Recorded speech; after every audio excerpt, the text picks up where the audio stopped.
नमस्कार, मी भाऊ तोरसेकर. तुम्ही बघत आहात प्रतिपक्ष. मित्रांनो,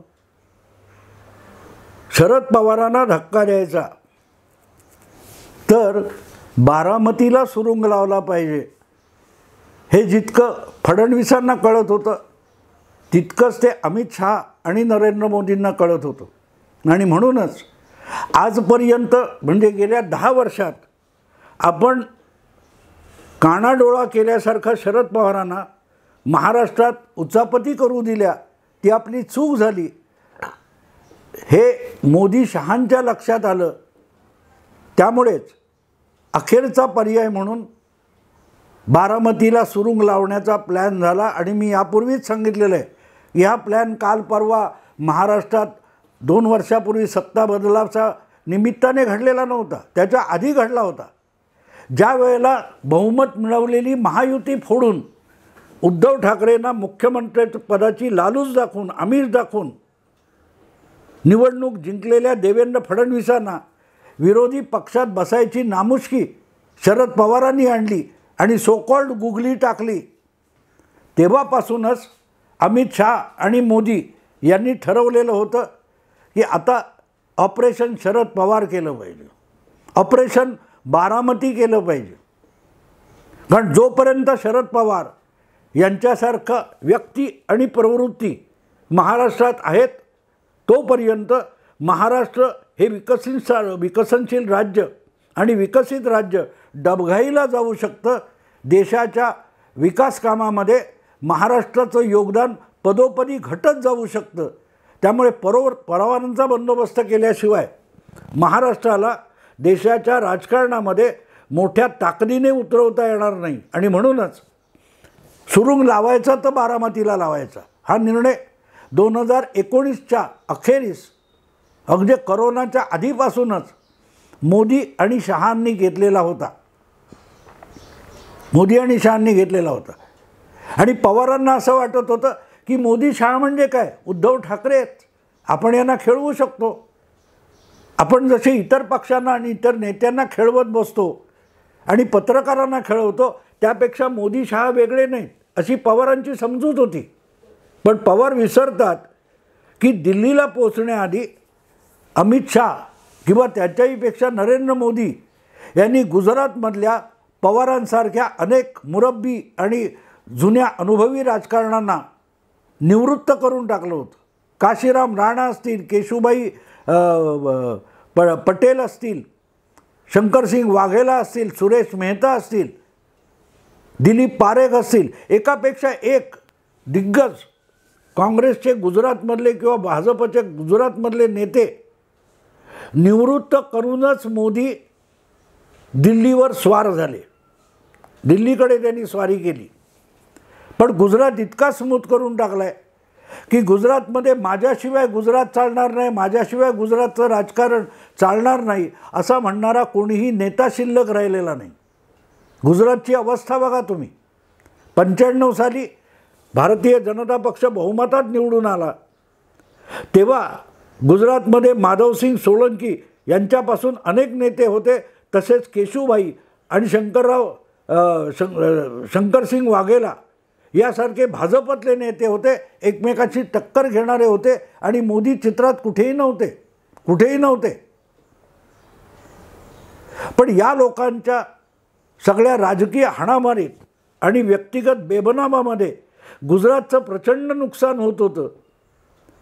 त्यातूनच 2001मध्ये नरेंद्र मोदी गुजरातचे पंतप्रधान झाले, गुजरातचे मुख्यमंत्री झाले. त्यानंतर हळूहळू करत गुजरात स्टेबल झाला, स्थिरस्थावर झाला. अगदी दंगल वगैरे सोडून द्या, बाजूला ठेवा. पण गुजरातमध्ये बहुमत मिळूनही भाजपचं सरकार टिकत नव्हतं आणि काँग्रेस बहुमतात येत नव्हतं. भाजपचे आमदार फोडून काँग्रेसने सत्ता बळकावण्याचा प्रयत्न केला. त्यात 4-5 मुख्यमंत्री होऊन गेले. अगदी दिलीप पारेख झाले, सुरेश मेहता झाले, तुमचे शंकरसिंग वाघेला पण अल्पकाळासाठी मुख्यमंत्री झाले. शेवटी शंकरसिंग वाघेला भाजपतले आमदार घेऊन काँग्रेसमध्ये गेले. तरीही काँग्रेसला जिंकता आलं नाही. पण केओस होत राहिला, अराजक माजलेलं होतं. ते अराजक मोदींनी इतकं स्थिरस्थावर केलं की त्यांच्या लक्षात आलं की या नेत्यांना निवृत्त केलं नाही तर गुजरातच्या राजकारणातली जी अस्थिरता आहे ती संपणार नाही. भाजपत राहूनसुद्धा केशुभाई मोदी विरोधात डावपेच करत होते. 2007मध्ये आपल्या अनुयायांना काँग्रेसबरोबर पाठवून केशुभाईंनी मोदींना बहुमत मिळणार नाही यासाठी आटापिटा केला होता, पण उपयोग झाला नाही. अखेरीस 2012च्या निवडणुकीत केशुभाई पटेल यांनी स्वतंत्र प्रादेशिक पक्ष काढून मोदींना पाडण्याचा प्रयत्न केला, पण ते स्वतः वगळता दुसरा एकही आमदार त्यांच्या पक्षाचा निवडून आला नाही. इतक्या उचापती शरद पवारांच्या वाटतील अशा केशुभाई पटेल यांनी गुजरातमध्ये केल्या होत्या, पण त्यांच्या विरोधात चकार शब्द न बोलता मोदी आपलं राजकारण करत राहिले. पण शंकरसिंग वाघेला असतील, काशीराम राणा असतील किंवा केशुभाई पटेल असतील, अशा सगळ्यांना कुठलाही अपशब्द न वापरता मोदींनी राजकारणातून निवृत्त करून टाकलं. आणि म्हणून अशा मोदींबरोबर पंगा घ्यायला जेव्हा शरद पवार जातात तेव्हा शरद पवारांनी एक गोष्ट लक्षात ठेवायला पाहिजे, की मोदी आणि शहा हे तुम्ही जे आजपर्यंत राजकारण बघितलं त्यापेक्षा वेगळे आहेत. आणि म्हणूनच 2019मध्ये जे 2.5 दिवसाचं सरकार झालं, अजितदादांना फडणवीसांकडे पाठवून शरद पवारांनी जो चावटपणा केलेला होता, हे आपणच अजितला पाठवायचा आणि आमदार परत आणायचे आणि अजितला तोंडघशी पाडायचा, हा प्रयोग अजितदादांनी स्वबळावर केलेला नव्हता. मोदी आणि शहा यांच्याबरोबर शरद पवारांनी तडजोड केलेली होती आणि त्यातून ते सरकार सत्तेत आलेलं होतं. पण अखेरच्या क्षणी त्यातून अंग काढून घेत शरद पवारांनी जे काय नाटक केलं त्याची किंमत आता पवारांना मोजायला लागते. कारण असले खेळ उद्धव ठाकरे किंवा आणखी कोणाशी करणं, पृथ्वीराज चव्हाणांशी करणं, 12 दिवसासाठी पाठिंबा काढून घेऊन पृथ्वीराज चव्हाणांना 2014मध्ये राजीनामा द्यायची पाळी आणली होती ना. हे सगळं पृथ्वीराज चव्हाण यांच्याशी करणं आणि मोदी शहांशी करणं यामध्ये जमीन आसमानाचा फरक असतो. 2.5 दिवसात फडणवीसांच्या मुख्यमंत्रीपदाचा राजीनामा द्यायची पाळी आणली. दुसऱ्यांदा घेतलेली शपथ ती जखम फडणवीसांना झाली नव्हती, ती जखम मोदी शहांना झालेली होती. कारण हा चावटपणा, हा पोरखेळ शरद पवारांनी मोदी शहांशी केलेला होता, फडणवीसांनी एकट्याने केलेलं नव्हतं ते. आज त्याची किंमत पवारांना मोजायला लागते. कारण पवार विसरले की नवे नरेंद्र मोदी पंतप्रधान झाले, त्यांना बारामतीत आणलं, मग त्यांच्या बाजूला राहुल बजाजनं बसवलं आणि न लावलेले पंतप्रधान म्हणून आपलं कौतुक करून घेतलं. तरी असल्या शब्दांच्या बुडबुड्यांना भाळून फसणारे मोदी नाहीत.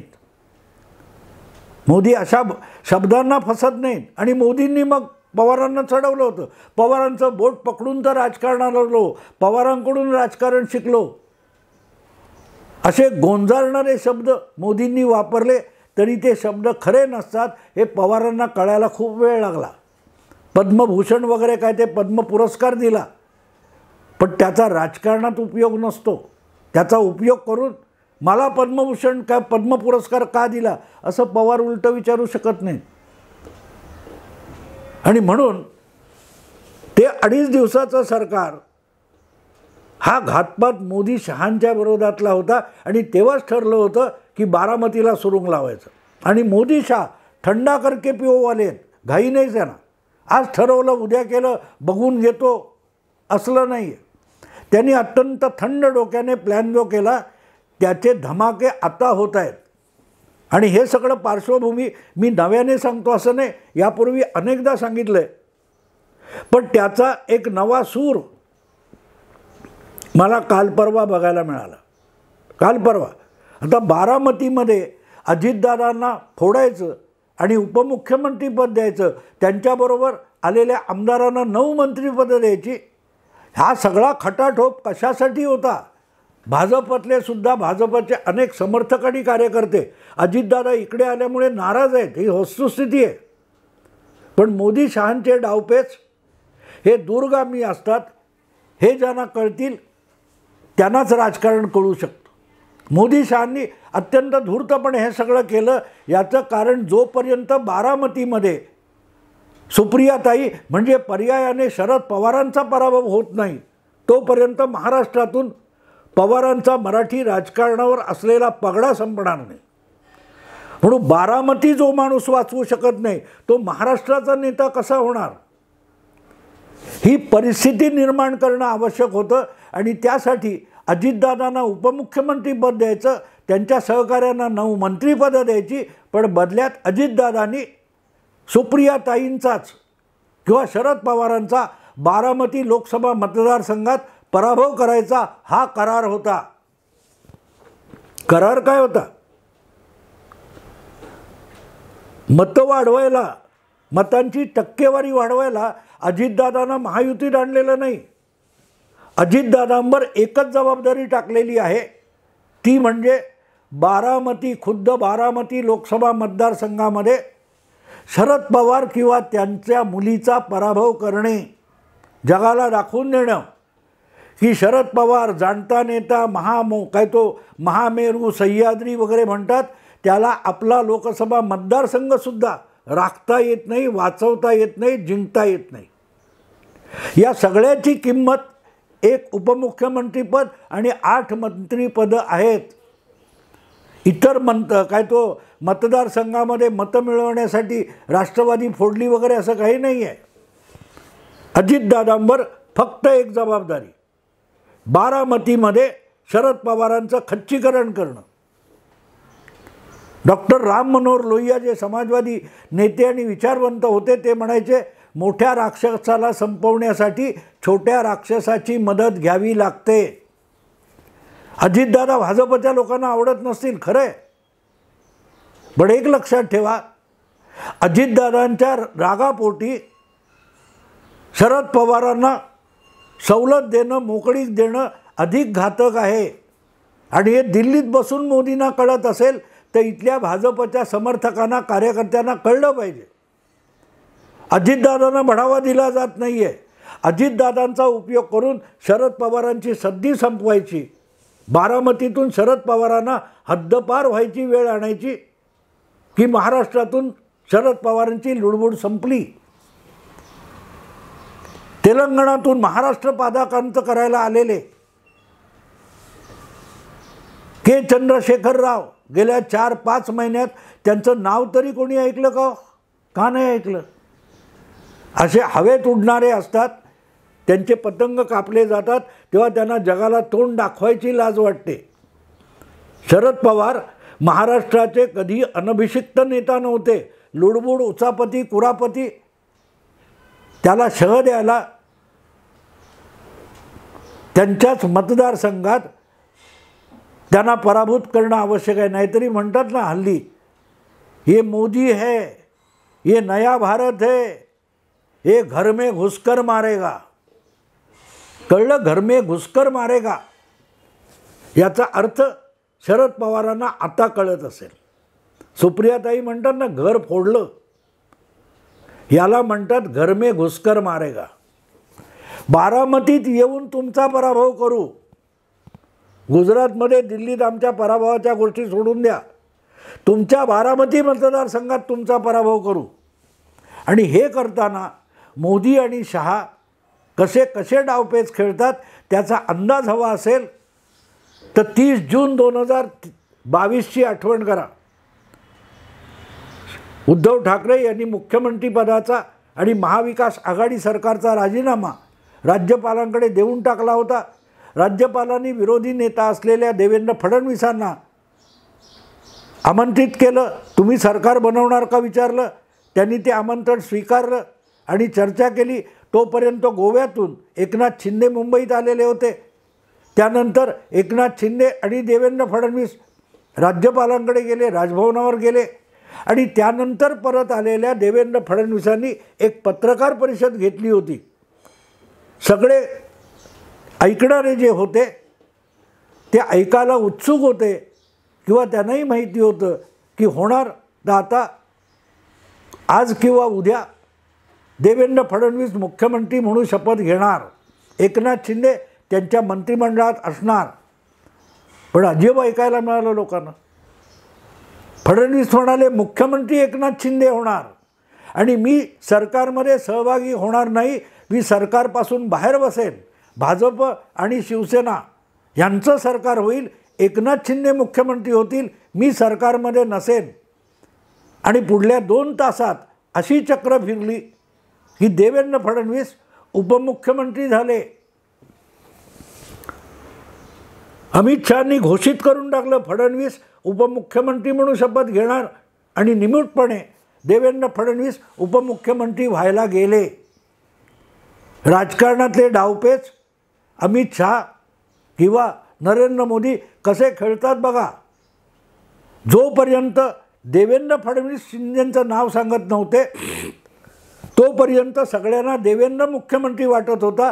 पण खुद्द देवेंद्रनीच घोषित केलं की एकनाथ शिंदे मुख्यमंत्री होणार आणि आपण उपमुख्यमंत्री होणार हे सुद्धा 2 तास आधी देवेंद्र फडणवीसांना माहिती नव्हतं. राजकारणातली गोपनीयता किती राखली जाते याचा हा नमुना आहे.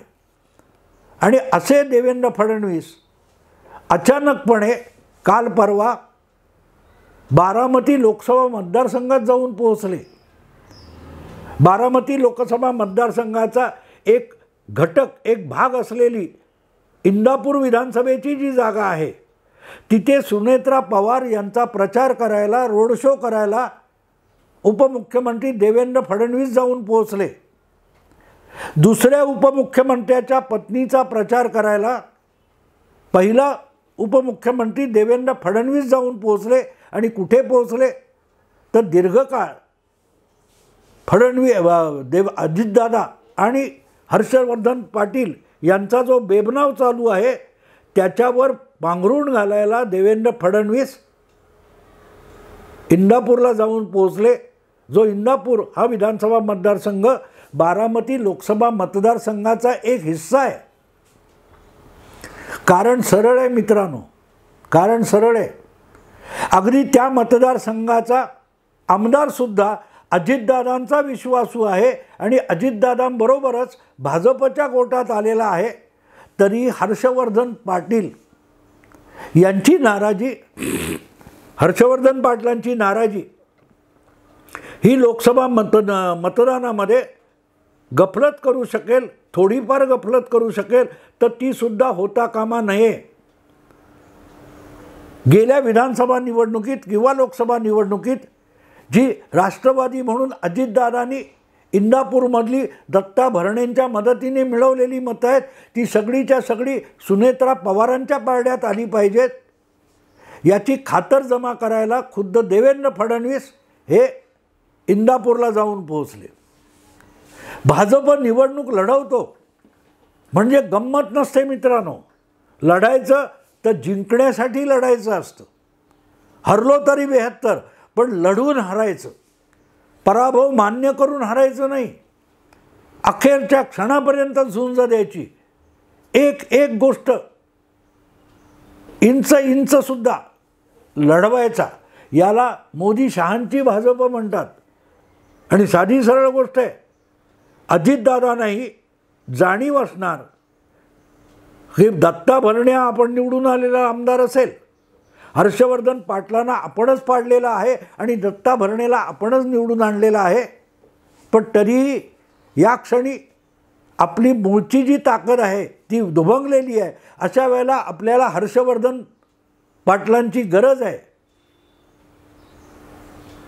पण आपल्यापेक्षा हर्षवर्धन पाटलांना देवेंद्र फडणवीस आपल्या गोटात आणू शकतात. म्हणूनच अजितदादांच्या मदतीला देवेंद्र फडणवीस धावले. देवेंद्र फडणवीस इंदापूरला काय करत होते हे लक्षात घ्या मित्रांनो. आजही सुनेत्रा पवार सुप्रियाताईंचा पराभव करतील याविषयी अजितदादांच्या मनात शंका नाही आहे, भाजपच्या मनात शंका नाही आहे.